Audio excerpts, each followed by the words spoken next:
भादों का मौसम चल रहा है और सावन गुजर गया, लेकिन बारिशें अब भी हो रही हैं। मॉनसून का एक स्पेल चल रहा है। बारिश पे बहुत शायरी हुई, बहुत गीत लिखे गए। मौसमों का ज़िंदगी पे तो पता नहीं कोई असर पड़ता हो या ना पड़ता हो, लेकिन इंसानी कैफियत पे बहरहाल बहुत असर पड़ता है इसका। ऐसे मौसमों में तो मुझे अक्सर ये याद आता है, इतने अच्छे मौसम में रूठना नहीं अच्छा।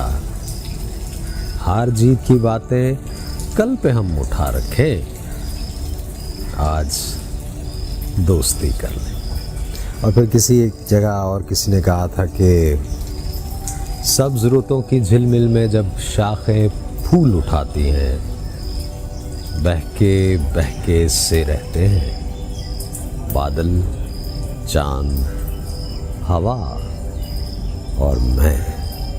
और आपसे यही कहना है कि अच्छा खासा बैठे बैठे गुम हो जाता हूँ। अब मैं अक्सर मैं नहीं रहता, तुम हो जाता हूँ।